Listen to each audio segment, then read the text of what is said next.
hug, only because I know you'll see this before the stream. Oh, you're too cute, Irish. Okay, let's go ahead and pull up the astrology report. I guess I should say chart, and then I'll make the report. Astro. Ew, add. Add? Hi, love bug! I feel like mods should, like, automatically get subbed. I don't know, that's just me. Let's see what we can do. Hello, my loves. Hi, everybody. We're all jumping in super quick. You guys are fast. Let's go ahead and switch screens so that way we can make sure that you guys can see the astrology report. I'm going to go ahead and get started. I keep repeating myself like an asshole. No, I want this and this and... Why is it not working? There we go. I want this and this and this. Why? There we go. There we go. Get in there. I don't know why I have to keep resetting this damn screen. But it's fine. But it's fine. Hello, everybody. Okay, let's go ahead and get started. We'll start with the astrology report, and then we'll pull some cards. There's a lot of feedback from the astrology community on social media about some transits that are coming up and how a lot of people are responding to it. Mercury retrograde is not usually an easy time for Geminis and Virgos just because Mercury is ruled over by those two zodiac signs. However, if you've been in this game long enough, you realize that retrogrades are actually quite peaceful times for those that are used to self-reflection. Now, this is probably just a personal perspective. Of course, we're going to take a look at both sides of the spectrum. But as somebody that gets overstimulated by energy, when planets aren't in retrograde, I usually feel the most anxious just because I can feel everybody's energies that they're sending out. Retrogrades force energy to come inward. Okay, so for people who are not used to self-reflection, not used to recentering, not used to transmuting energy, retrogrades can be challenging just because it's more or less a time where you're forced to recenter. Okay, so let's go ahead and begin with the report. Mercury retrograde, of course, in Virgo, 4 degrees. So this retrograde, let me make sure I have my mouse here. Perfect. Okay, so this conjunction right here in Virgo. You know, I told you guys the other day that Venus was at an anaretic degree, making a lot or creating a strong feeling of discomfort when it comes to attracting the things that you want.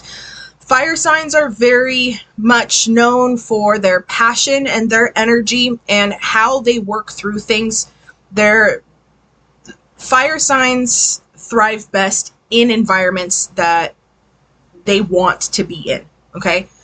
When Venus is in a fire sign, Venus is ruled by both Libra and Taurus, okay? Where was I going with this? It's this conjunction. Thank you. It's this conjunction. The anaretic degree is a death degree. So there was a lot of tension revolving around, are you sure this is what you want?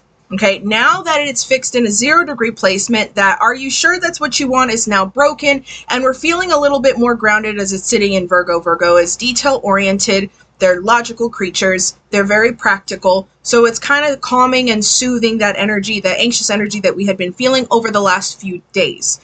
Now this moon placement, we just had a new moon, so the conjunction is broken. We're not seeing the strength of the energy like it was at its peak, but the moon at the 29th degree, again, is an anaretic degree. So it's not to say that we're completely out of the anxious energy just yet, but over the next few hours, the later half of this day, depending on where you're at in the country, as the moon continues to shift out of the anaretic degree, we're going to feel a little bit more grounded. So like I told you guys the other day, this week is going to be about abundance and prosperity because of this conjunction that we're seeing here despite Mercury's retrograde. So a lot of the challenges that people have been talking about is this conjunction with the square with Mars and Jupiter. So people are talking about, you know, how uncomfortable this energy is with Mercury retrograde. This may not be a time for manifesting because of Mercury retrograde. And I'll tell you this, I did manifest on the new moon. Okay, I did manifest this new moon, but I manifested what was in alignment with what brings me peace. So a lot of the work that I did and focused on was reimagining what peace feels like for me, which is why I've been sharing with you guys the emotional processing formula is because we're reimagining the things that we want and moving more towards emotional fulfillment. But finding out what that means is what this entire retrograde period has been all about, with Saturn retrograde, with Neptune retrograde, Pluto's retrograde, Chiron's retrograde, and now Mercury's retrograde. So this conjunction here, it's quite enjoyable. I told you guys about this yod. The moon has introduced itself at the apex of this yod. So a lot of the spiritual growth and development is causing us to lean more towards, are these the things that you really want for yourself? Now, what you're combating has to do with karmic cycles, and karma, again, in this practice is understanding cause and effect. So everything that you have done in the past is being reflected now, and what you're doing now will have an effect on you in the future. I was always taught that everything you do now has some impact on your life 3 years from now and vice versa. So everything you're experiencing now is the result of actions that you took 3 years ago. So if we're to look at it from a larger scale and we're assessing generational trauma, when let me rephrase trauma, generational morals. Let's talk about morals. Let's use it on a moral compass. Pluto is sitting at a 0 degree, which is nice because it had been at an anaretic degree. So like I said, there's tension is being relieved right now. So you guys were feeling most of the anxious energy over the last week because of the anaretic degree placements. All of the signs going retrograde. The fog is clearing. A lot of anxiousness is coming from, okay, my energy is being returned back to me. I'm not used to having all of this energy once again. Let me transmute it. Let me recenter and figure out what it is that I want. Okay, so with this Plutarian energy is about death and transformation, but it's also regeneration. We're seeing it at a 0 degree in Aquarius, which is going to pick up more on the regeneration aspect of what Pluto does. Now, this sextile here with Neptune retrograde, Neptune is the planet of spirituality and connection with consciousness. So your psychic intuition, but also fantasies. Neptune can play into fantasies a little bit, emotional fantasies. When we saw it go retrograde immediately, any, rose-colored glasses that you may have had on was being ripped off. Now, if you are not allowing these rose-colored glasses to be ripped off and you're choosing to stay in that level of delusion, you're going to find conflict with things that cycles that you're trying to break out of, and it's going to impede you from being able to actually decipher the things that you want. We're in a season right now of self-reflection and spiritual growth and development. I am seeing here with Uranus's trine with Pluto down here. This is the planet of rebellion and changes and shifts. 26 degree in Taurus. If you are not assessing those cycles within yourself, you're going to be forced to face them. This is what I see here is something I call instant karma. Okay, so for every action there's an equal reaction, all of that fun stuff, cause and effect. Karma has a way of introducing herself immediately. This one here is going to create changes. If you are not in alignment with what's within your highest good and you're sitting in ego, because a lot of this retrograde energy is causing you to feel fidgety and anxious and lost and honestly paranoid. If you're in that feeling of paranoia, this energy here is what's stimulating that. Okay, so this is stimulating a lot of the paranoia with the cycles that you are refusing to face and refusing to change. So depending on which side of the spectrum that you're on, I can see where a lot of the astrologers are talking about the anxious energy of coming up, a lot of the challenging placements coming up in August. However, you guys are part of my community. I don't see you guys being on that shit end of the stick. I really, truly see you guys learning these cosmic lessons and launching yourself into the most abundant timeline. Virgo, I always see as the hermit. I see as the professor. This is somebody that is, you know, well-versed. This is somebody incredibly intelligent, self-reflective. I fucking love Virgos. Now that's my Scorpio stellium talking. You know, the craving depth, craving mental and emotional intimacy. Scorpios find that with Virgo and vice versa. So I might be a little impartial to Virgos, but when we look at this Virgo energy and where these planets are placed within the first 5 degrees of Virgo, everybody is forced to take a look at, okay, what is within my environment, and is this something that I actually want? You guys have manifested this life that you're sitting in right now. Okay? You guys are sitting in the result of your hard work over the last few months. Okay? What came to that really nasty ass close was the full moon in Capricorn. It was conjunct Pluto at that 29th, that anaretic degree. The last 16 years was said and gone. And we're sitting here now with clean slates. Should you guys have done this work here? This yod right here should not be affecting everybody that has been doing the work more than people who haven't been doing the work. Now, the universe keeps score. This is where I'm always saying that the humble checks always kick in. You will know if you're doing the work or not based on how you are responding to this collective energy, because the universe is what's the truth of all things. Like I said, you could be having a shit time right now, and that's perfectly fucking fine, but there is a need to relinquish old belief systems and patterns. And if you're not willing to do that, then yes, you might get your ass run over. But it's to help you break out of this uncomfortable cycle, because again, your Uranus is ruled by Aquarius, and Aquarius rules over Uranus. Okay, so this is about rebellion and innovation and change. A yod is this configuration, this cosmic configuration. These green lines are called biquintiles, and the relationship of this biquintile is met with the sextile between 2 planets. So a traditional yod is a configuration of 3 planets that creates an isosceles triangle in the sky.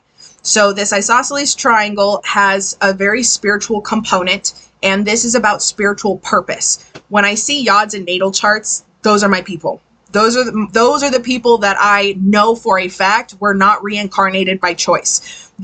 Yod translates to finger of God or finger of fate. So the people that I've seen natal charts that hold at least one yod are incredibly important to the spiritual growth and development of the collective as a whole.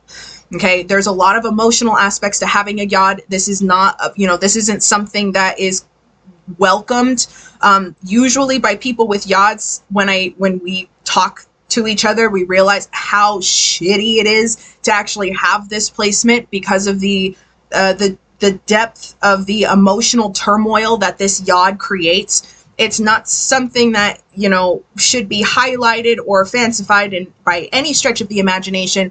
It's just an incredibly significant aspect in astrology that is incredibly rare to find. Okay, my Jupiter's the apex of a yod, and my Jupiter's square. Yep. So here's the thing. So Jupiter apex of yod, Jupiter squares. So you have a Jupiter square with Sun. So your Sun and Venus are conjunct. So you also have a Venus cazimi. Hold on. Squares. Oh, no. Let me take that back. Sun, Mercury, Venus, and Gemini. Okay, so you have a Mercury Venus cazimi with the Sun in Gemini that squares Jupiter. Yeah. So lack of better terms, you are here for a purpose, but you got signed up for a shit show. And so the karmic lessons that you have to learn here is what's going to help you fulfill your spiritual purpose with growth, development, and knowledge. Because Jupiter is ruled over by Sag. Sag is, a fire sign that's about, they're the student. So they're the student of the sky. They love learning, they love expanding, they love growing, they love traveling. Your divine purpose is to be launched into that growth and development. Okay? So depending on what your 2 points are here will determine what the lessons are for that to get released and for you to get launched into your Jupiter placement. Okay. So, let's see here. Oh yeah. let's see here. So Mars and Jupiter, we've been talking about this. This conjunction is getting a little bit closer. Mars will surpass Jupiter, but this conjunction, it's a wee uncomfortable, as a 15-degree placement in Gemini is incredibly challenging, because here's the thing. Jupiter, yes, is about the planet of growth and expansion. However, the 15th degree Gemini is not a very safe place to be in for any fucking planet. And the reason for this is because Gemini are the twins. Gemini is ruled over by two opposing philosophies. When you have something dead set and stuck in the middle, it creates animosity. So despite the planet of growth and expansion and luck being in Gemini, which is usually really lucky for Geminis, and Jupiter in any zodiac sign is lucky. That zodiac sign will be the main character of that season. 15th degree Gemini screams psychopath. Okay. For example, I think Ted Bundy had his son in Gemini was at the 15th degree. Okay, so this degree placements are absolutely critical in astrology because it gives further depth into the meaning of that placement. So Jupiter right now, it's not, because again, it's so massive, it's so expansive, it's not affecting too much of what's happening in the sky, but it's sitting at the 15th degree and conjunct Mars. If you know a Gemini, keep your mouth shut. If you know a Gemini, keep your mouth shut. And this is a forewarning for my Geminis. Walk away. Whatever the fuck it is, walk away. Take a second. Recenter yourself. Don't pop off. It's not fucking worth it. Okay? 0 degree Jupiter in Gemini. That's a beautiful placement. 0 degree signs. 0 degree placements are signify the purity of that zodiac sign. So it's not an uncomfortable placement. Again, like I said, I can see where the astrologers in the community are talking about uncomfortable aspects and placements and who and when you should keep your mouth fucking shut. But overall, I truly am seeing just an incredible amount of abundance this week alone in August, let alone the whole month. At least for my collective. My baby Gemini hollering at me right now. That's just kind of what my perspective of it and how I'm taking a look at this astrology. Once Neptune goes direct and moves itself out of that anaretic degree, we're going to notice that the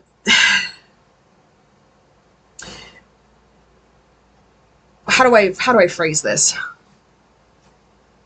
If you've been delusional about where you think you're at in your practice, and you won't, the problem is that with this planet and this degree, you won't know the degree of your delusion until this moves forward.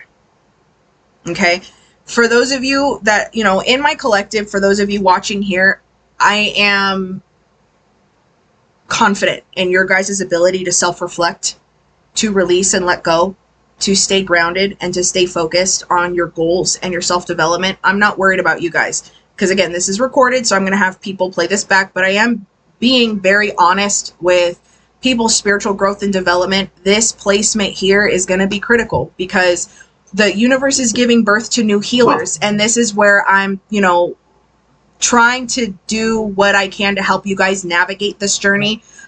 For people that are, you know, feeling repeating cycles continue to happen, that's generally a sign that you are sitting in a very delusional state. You're not making any progress. Things feel stuck. You're sinking too deep in your personal needs rather than collective needs, rather than doing what it is that needs to be done and making those sacrifices. Once Neptune does go direct, shit is going to hit the fan. Okay? Because people are, right now, the energy that I'm getting from this is that people don't want to speak up on other people's delusions. They're letting them live their life. But in the process of doing that, those people living in delusions are being isolated. Okay?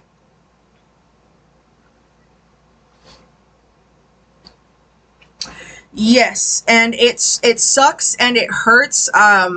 You know, those types of relationships and friendships, It's not easy. You know, the stages of grief. I encourage you to go through your stages of grief and be kind and compassionate towards yourself, but just know that it's not for nothing. It's not for nothing. Okay? Virgo, stellium, 11th house. So, yeah, what's up? Order it. Yeah, just for, yeah. Virgo, still 11th. How does that work with going inward? So,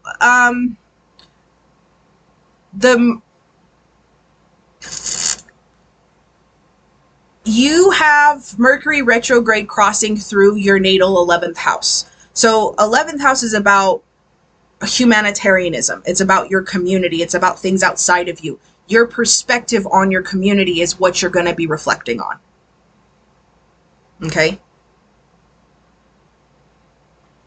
What should you be looking at in your birth chart right now? That's a great question. I would take a look at Virgo placements because of this new retrograde with Mercury. I would take a look at where Saturn, I would take a look at Pisces. I would take a look at Virgo, Pisces, and Gemini in your guys' charts right now. Sis is in Libra. Oh, congratulations. Notice, guys, to further validate a little bit on this Pluto, this Plutarian energy at 0 degrees, like I told you guys before, this is about regeneration. Babies coming up here, another sign, another symbol. We've been going through a lot of death cycles. Now this is about the regeneration cycle.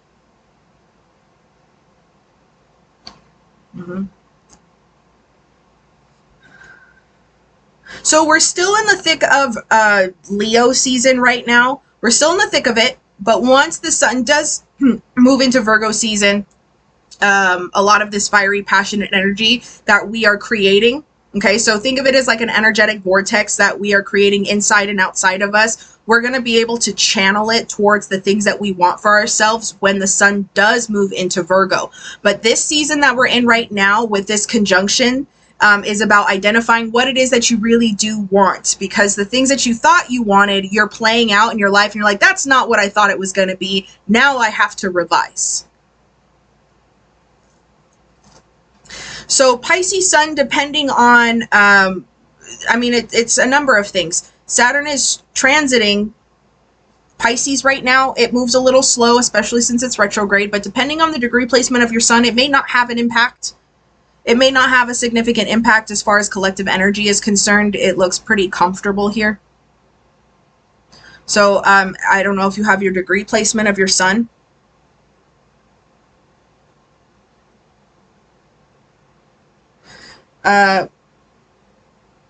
Pisces, Saturn, 10th house. Okay, so when we see Saturn, it's about, here's the thing. People get freaked out about karma and Saturn, but we call it Daddy Saturn for a reason. Saturn is about protection, providing, and longevity. It's not just about, you know, shit getting fucked up and what's going to happen and where you have to learn your most of your lessons. It's about strategy. So when we see a Pisces Saturn, it's not a very comfortable placement for it to be in because Saturn is ruled over by Capricorn. Capricorn is on the forefront, someone very logical. On the back end, someone very emotional, very intuitive. When we see Saturn sitting in Pisces, it kind of flips that aspect and a lot more of the vulnerability comes out with, I see sometimes hyperfixating on, you know, repercussions of actions and overthinking with water Saturn placements. 10th house is about careers. So you could be overthinking what your purpose is in this lifetime or what you feel like you need to know or what you feel like you need to do.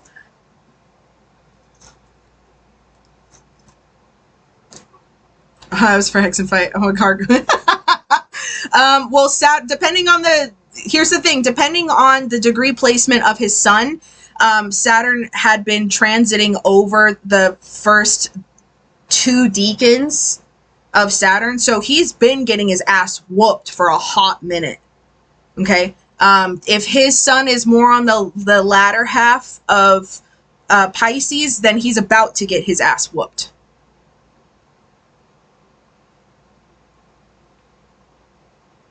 Saturn 7 Pisces. No, you already, I think you already got your ass whooped, Britt. For lack of better terms. I think you already got your ass whooped.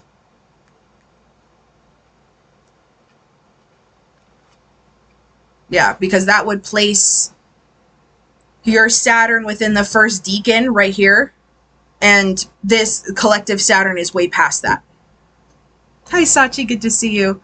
Mars and Lilith in 10th house. So your Lilith placement is about the shadow aspect of yourself, yes.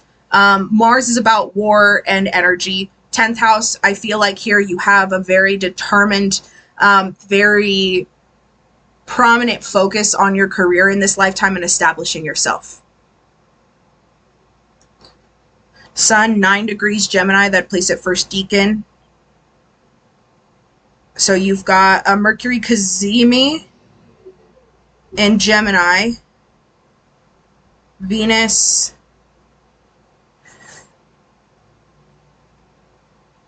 Eighth house. Okay. Yeah, so my Sun and Mercury are also in Gemini in my 8th house. It sucks ass, bro. It's not what people think it is. When I see what I've noticed in people's natal charts is when they have planetary aspects in the 8th house of death and transformation, it's also the house of trauma. Okay? So ego, constant ego deaths, lack of sense of security or possibly identity, especially with the Gemini. Geminis often mirror their environments in order to fit in. So seeing that, I hope to not call you out, hopefully. I'm so sorry, but I have the similar placement, so hopefully you don't take this personal. But with the Sun placement in the 8th house, for anybody in general, this isn't just Geminis, but the Sun in the 8th house, I see this as a prominent part of your personality trait is the shit that you've gone through. So the trauma that you've gone through, your trauma is who made who you are today. So depending on how you respond to it determines what end of that shit stick that you're on. If there's a lot of accountability, a lot of self-work, then you see someone incredibly successful.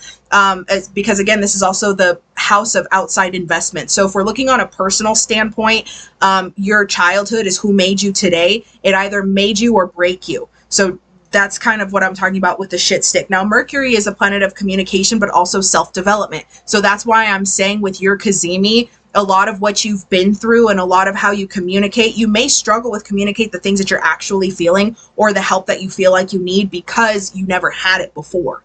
So that's possibly a karmic cycle that you're learning, especially with that square with Jupiter. Nuts. I'm telling you guys, I could go all fucking day on natal charts. If you, again, I do offer natal chart readings if you would like one more in depth. My natal chart readings are pre-recorded and you'll receive a summary and a recording post natal charts now that I offer them.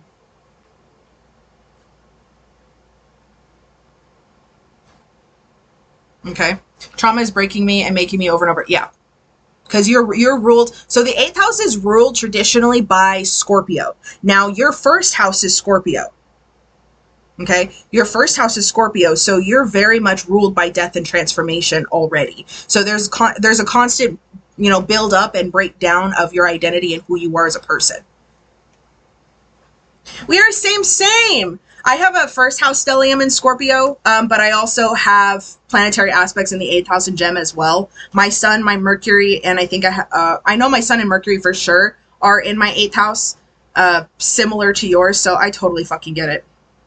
My yod placement is between Pluto, Uranus, and Neptune, and then its apex is my Sun Mercury conjunction in the 8th house.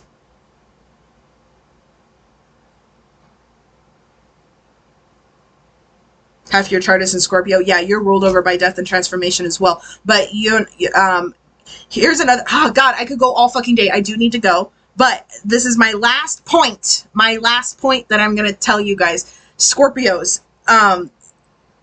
Nobody likes a Scorpio because they can't read them. But here's the thing. The reason why, other than the fact that Scorpio rules over death and transformation, other than the fact that they are quite literally the epitome of darkness, their shadow aspect, because Scorpios present themselves already as mysterious. They have darker features. They're more poignant. They have this natural essence of death and transformation. They're very intense beings already, but they're backed by Taurus, which is why it's what makes them scary. What makes a Scorpio scary is the backing by Taurus, because Taurus will fuck you dry if you back them into a corner. Exactly. Scorpios are goofy in the most appreciative way when they trust you. Okay?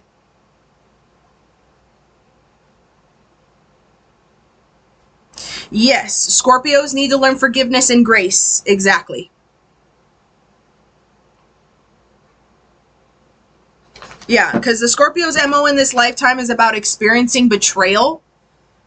They will experience betrayal the most just because of their ability to see through people's bullshit a lot faster.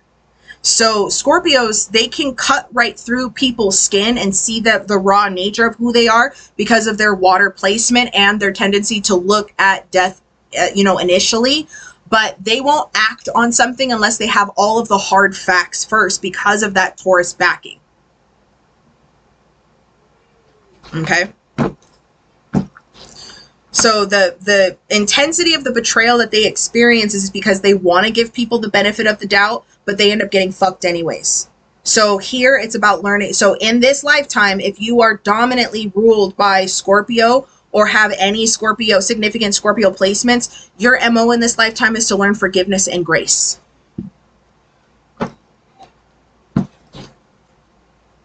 Okay?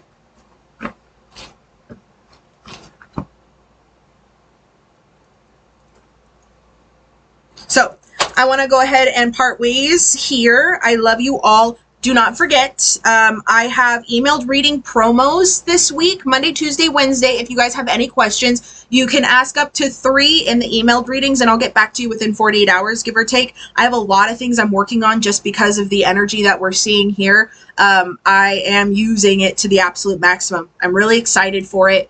I have to jet. No pun intended. I have to jet. I love you all. If you need anything, you know where to find me. Don't forget to drink your water. Take care of yourself. We'll talk soon. Be good. Bye.